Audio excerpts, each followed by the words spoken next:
Saddam Hussein had been a problem for the United States for more than a decade. But after 9/11, the way Washington interpreted that problem changed. And that shift mattered as much as any fact on the ground. Before the attacks, Saddam was widely treated as a brutal and dangerous dictator, but one that could be contained, sanctioned, boxed in by no-fly zones, and periodically pressured by inspections and limited strikes. The record was ugly and undeniable. He used chemical weapons during the Iran-Iraq War and against Kurdish civilians. And his regime spent the 1990s in repeated confrontation with the United Nations regarding disarmament demands.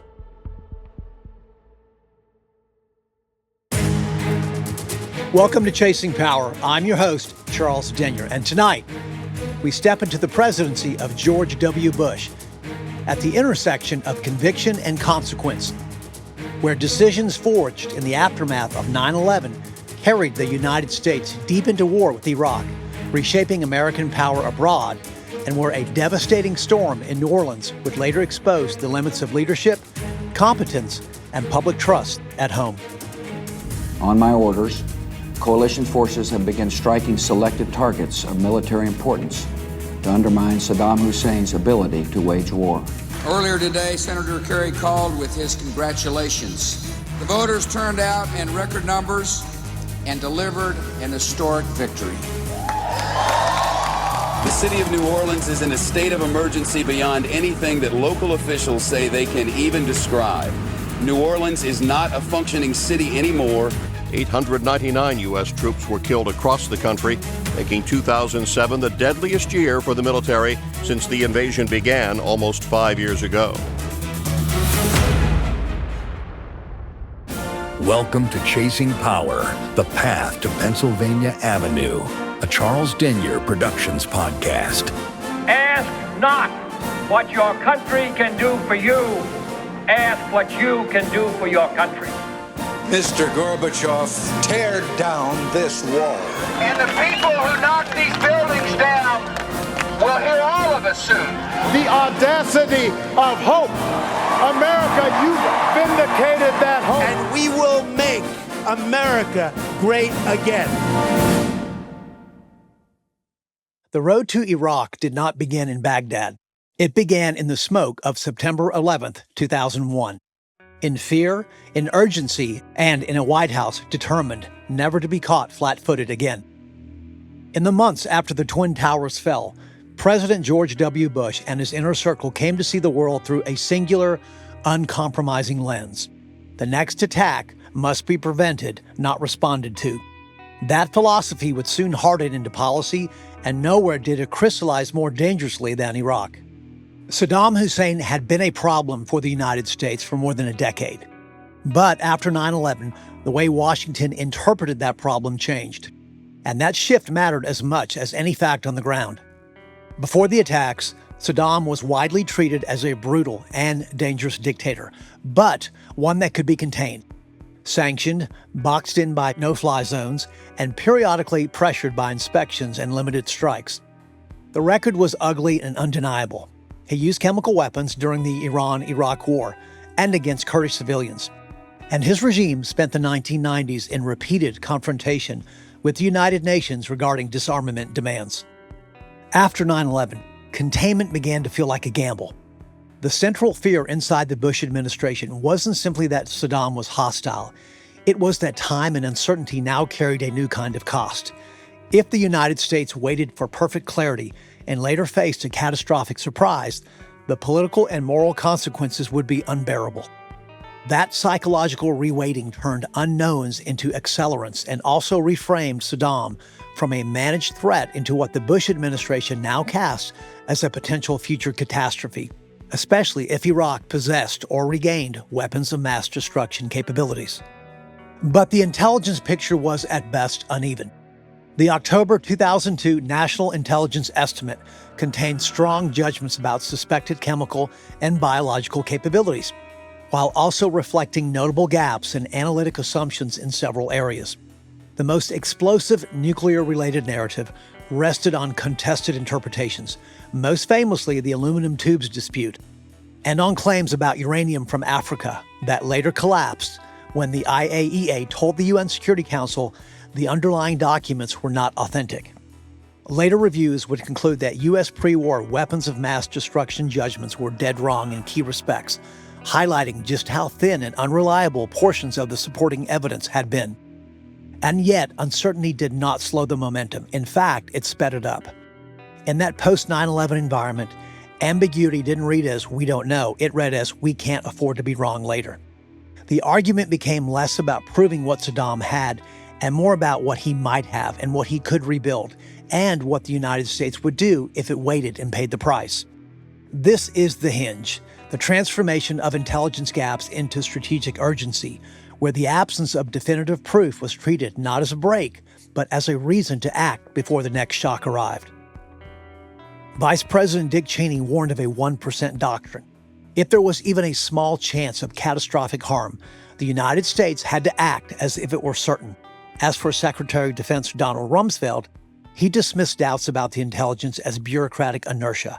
And then there was National Security Advisor Condoleezza Rice, who famously warned the following. There will always be some uncertainty about how quickly he can acquire a nuclear weapon, but we don't want the smoking gun to be a mushroom cloud. With the drumbeat of war stronger than ever, Congress authorized the use of force in October 2002, and while the United Nations debated inspections, the Bush administration had already crossed a psychological threshold. War was no longer a contingency. It was damn near a foregone conclusion.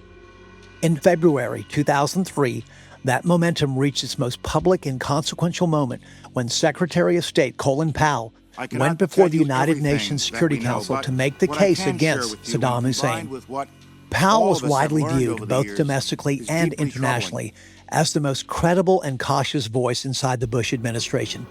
A figure whose reputation for restraint and integrity lent gravity to the presentation. In just 76 minutes, Colin Powell laid out what he described as a solid case that Iraq possessed weapons of mass destruction and was concealing them in defiance of international law.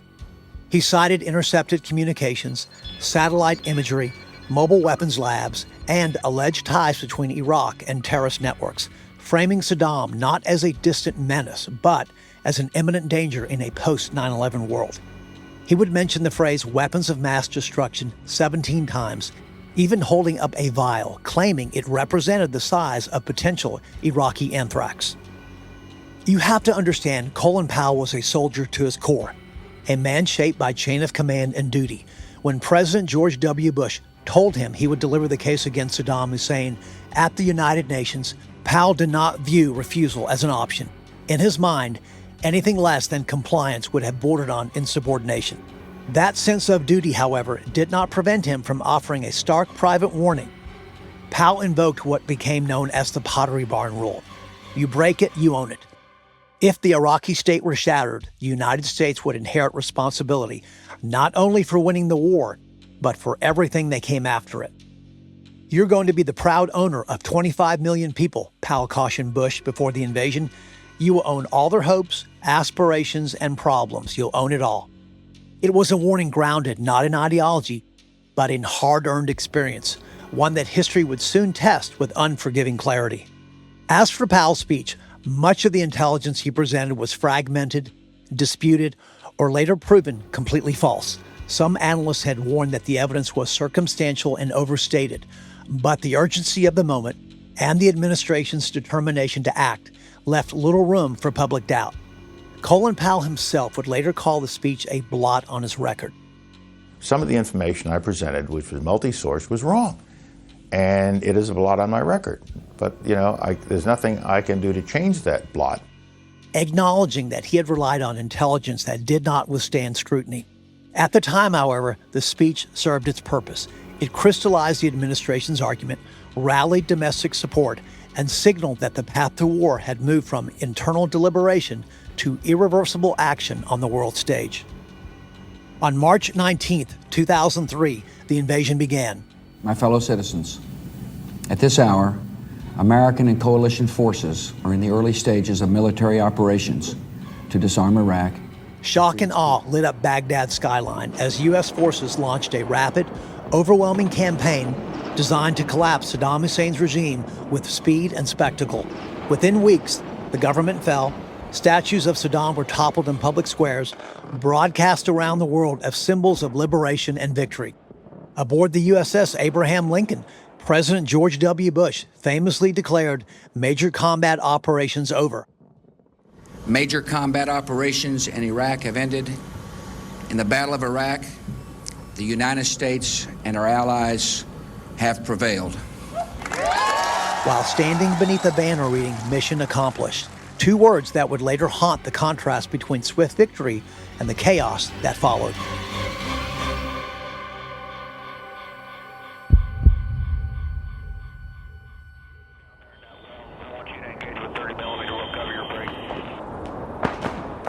By late 2003, the Iraq War was already unraveling into chaos. The swift collapse of Saddam Hussein's regime had given way to a violent, ungovernable reality. Roadside bombs, shadowy insurgent networks, and an occupation struggling to impose order on a country hollowed out by war. It was inside that chaos, behind the concrete walls of Abu Ghraib, prison west of Baghdad, that one of the most devastating moral failures of the conflict quietly unfolded.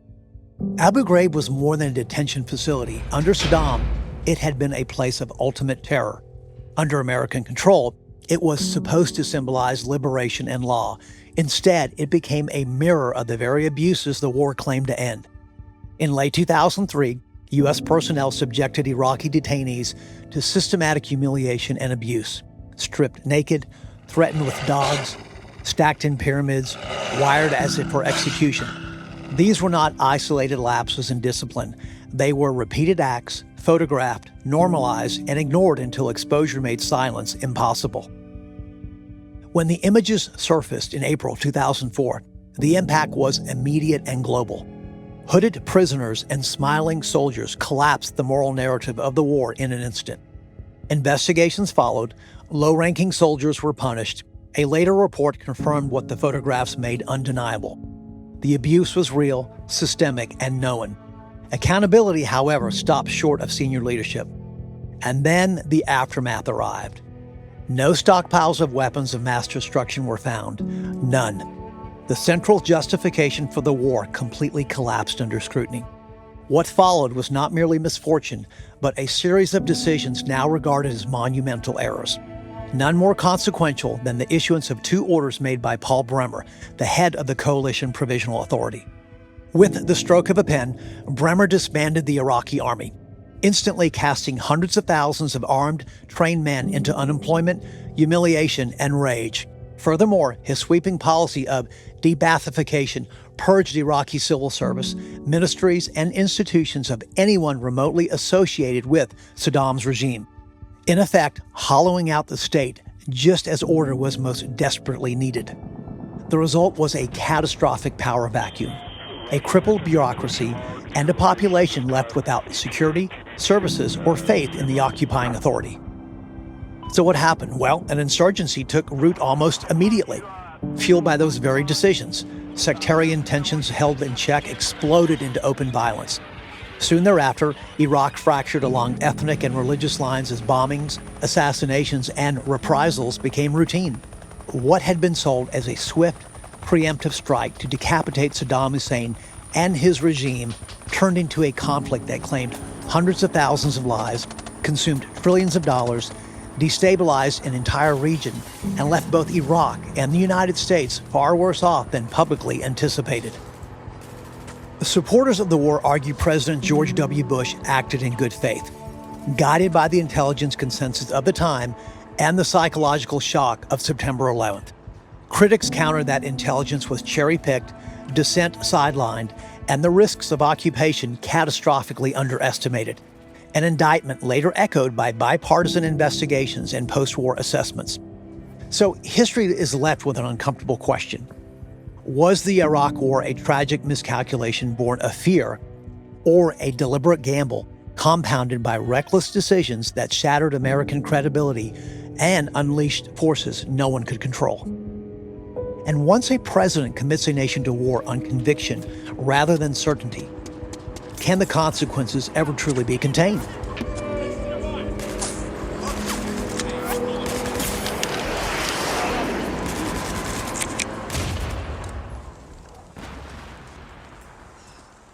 The greatest test of George W. Bush's presidency was never going to come from victory speeches or moments of military spectacle. It was always going to come at the ballot box. Re-election would either confirm that his decisions, especially the war in Iraq, were justified, or it would mark them as a disastrous mistake the country refused to endorse, sending him packing back to Texas. By 2004, the nation remained sharply divided and deeply unsettled. The disputed 2000 election still hung in the air, unresolved in the minds of millions who believed the presidency had been decided not by voters, but by courts, a decision that robbed Al Gore.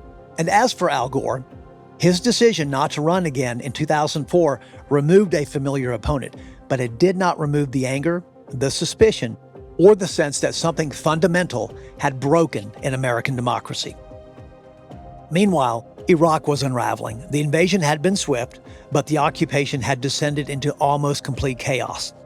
Insurgency spread, casualties mounted, and images from Fallujah, Abu Ghraib, and the roadside bombings destroyed early confidence, leaving behind fear and the sense that something had gone terribly wrong.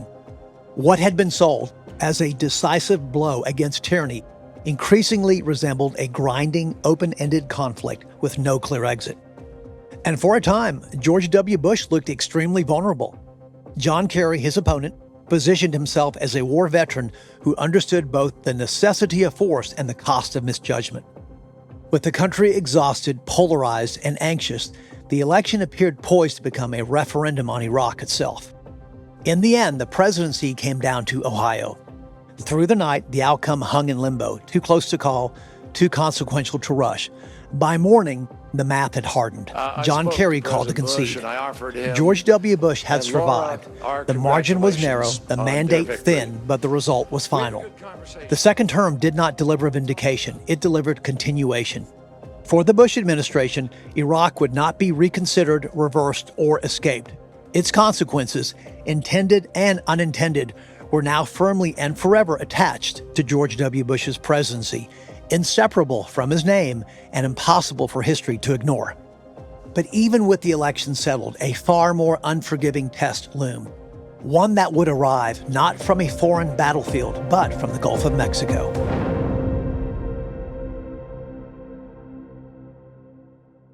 We are facing a storm that most of us have feared. I do not want to create panic, but I do want the citizens to understand that this is very serious and it's of the highest nature. By late August 2005, Hurricane Katrina was already a known threat. Forecast models showed a massive storm barreling toward the Gulf Coast, and emergency management agencies had warned that a direct hit on New Orleans could be catastrophic. The city sat below sea level, protected by aging levees whose weaknesses had been studied and quietly feared for years.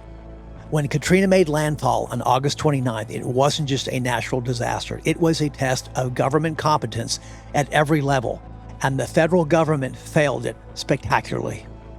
The storm itself was absolutely devastating, but it was the levee failure that drowned New Orleans.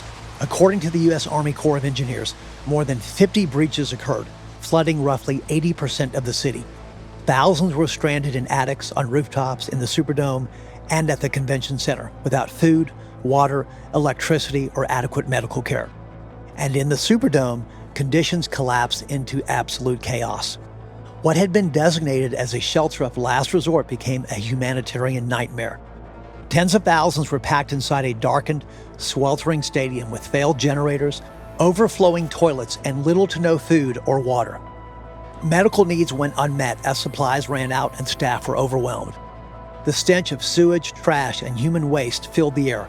Reports of violence, desperation, and despair spread alongside the images of infants, the elderly, and the sick lying on concrete floors for days. The New Orleans Superdome became a symbol not of refuge, but of abandonment, broadcast live to the nation and the world. We've been out here 4 days. We've really been out here 4 days. There are 6 bodies upstairs on the 3rd floor. This morning I found one lady in a wheelchair dead in the ladies' bathroom and another lady laying on the floor by the ladies' bathroom. And as the images flooded television screens, images of elderly residents abandoned, bodies left in the streets, desperate families begging for help, the question became unavoidable. Where was the federal government? President George W. Bush was on vacation in Texas when the storm hit. He returned to Washington days later, famously surveying the devastation from Air Force One, and the optics were disastrous. To many Americans, it looked like distance, emotional and physical, from a national emergency unfolding in real time. And then we had the infamous moment when President Bush praised FEMA Director Michael Brown, saying, "And Brownie, you're doing a heck of a job. The FEMA director's working 24 hours." But here's the problem. Brown's background offered scant preparation for leading a national disaster response agency. Before FEMA, his experience was largely administrative, most notably as a commissioner for the International Arabian Horse Association. Katrina exposed the consequences of that gap, and he resigned under mounting criticism. The federal response was completely bogged down, slow, disorganized, and plagued by bureaucratic paralysis. FEMA struggled to coordinate with state and local officials. The National Guard deployment lagged. Supplies sat unused while people suffered. A bipartisan congressional investigation later concluded that failures at all levels of government, local, state, and federal, contributed to the catastrophe, but also emphasized that federal leadership breakdowns amplified the crisis. Katrina exposed something deeper than logistical incompetence. It cracked the image of George W. Bush as a decisive crisis manager, the very image forged after 9/11. This wasn't an external enemy. There was no battlefield rhetoric to rally the nation. This was governance, and the response felt hollow and completely fell flat. And the racial and socioeconomic dimensions of the disaster only sharpened the criticism. The majority of those stranded were poor and African American.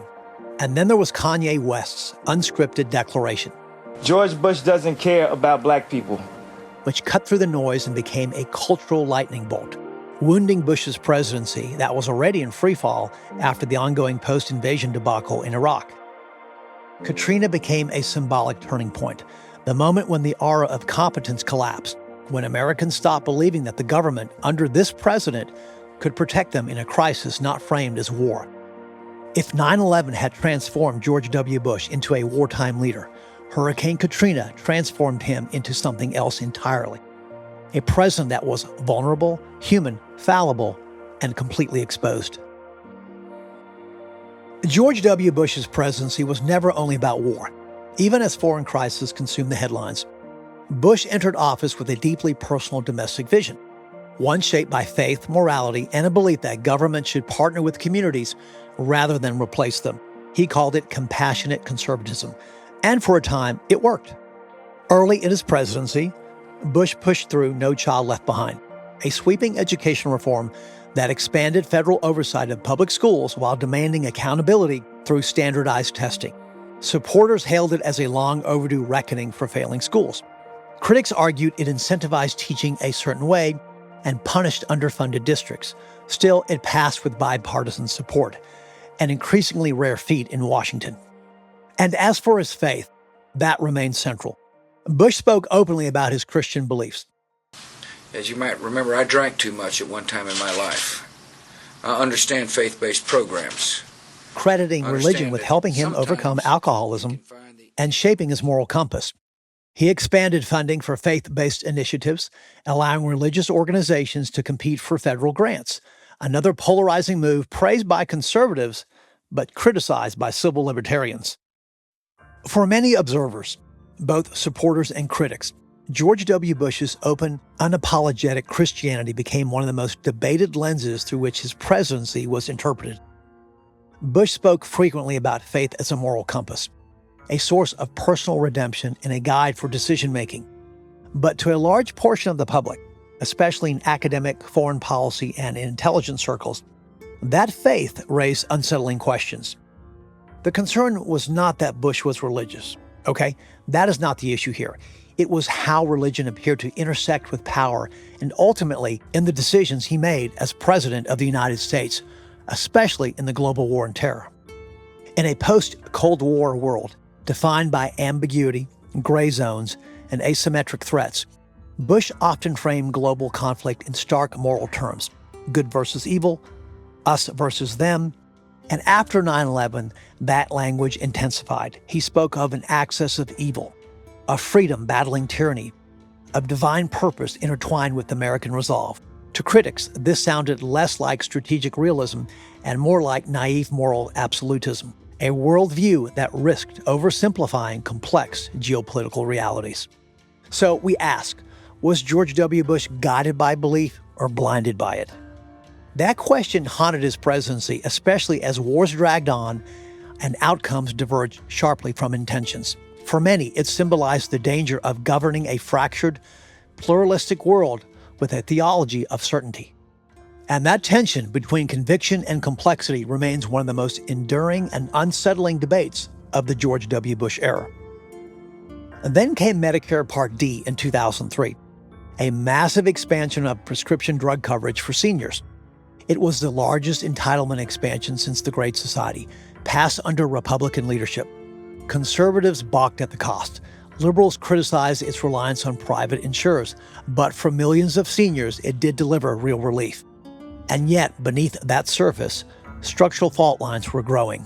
Bush cut taxes aggressively twice, arguing they would spur growth. However, combined with war spending and entitlement expansion, the U.S. deficit skyrocketed. And this administration favored deregulation, especially in financial markets, continuing trends that spanned both parties as few in power wanted to slow the engine. The economy was booming, housing prices soared, credit flowed freely. Why stop the train?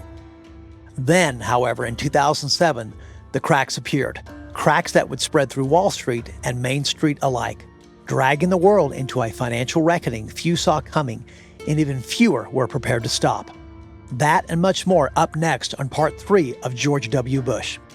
Thanks for listening to Chasing Power, the Path to Pennsylvania Avenue. I'm your host, Charles Denyer.